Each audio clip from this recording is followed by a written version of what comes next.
ಶ್ರೀ ಮಹಾಲಕ್ಷ್ಮಿ ದೇವಸ್ಥಾನ ಉಚ್ಚಲಾಯದರ ಪುನರ್ ಪ್ರತಿಷ್ಠೆ ಹಾಗೂ ಬ್ರಹ್ಮ ಕಲಶೋತ್ಸವದ ಅಂಗವಾಗಿ ಏಪ್ರಿಲ್ 1 ರಿಂದ ಏಪ್ರಿಲ್ 25 ತನಕ ಶ್ರೀ ಕ್ಷೇತ್ರದಲ್ಲಿ ಅನುದಿನವೂ ಧಾರ್ಮಿಕ ಮತ್ತು ಸಾಂಸ್ಕೃತಿಕ ಅನುಸಂಧಾನಕ್ಕೆ ಸಾಕ್ಷಿಯಾಗಲಿದೆ.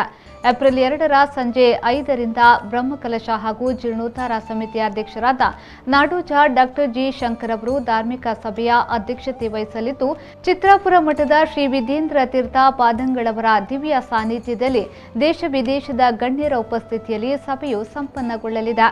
ಆ ದಿನದ ಸಾಂಸ್ಕೃತಿಕ ಕಾರ್ಯಕ್ರಮದ ಅಂಗವಾಗಿ ಸಂಜೆ 6:30ಕ್ಕೆ ಉಡುಪಿಯ ಸೃಷ್ಟಿ ಕಲಾ ಕುಟೀರ ತಂಡವು ಮಹಾಕಾಳಿ ನೃತ್ಯ ರೂಪಕದ ಮೂಲಕ ದೇವಿಯ ಮಹಿಮೆಯ ದೃಶ್ಯ ಕಾವ್ಯವನ್ನ ಪ್ರಸ್ತುತಪಡಿಸಲಿದ್ದಾರೆ.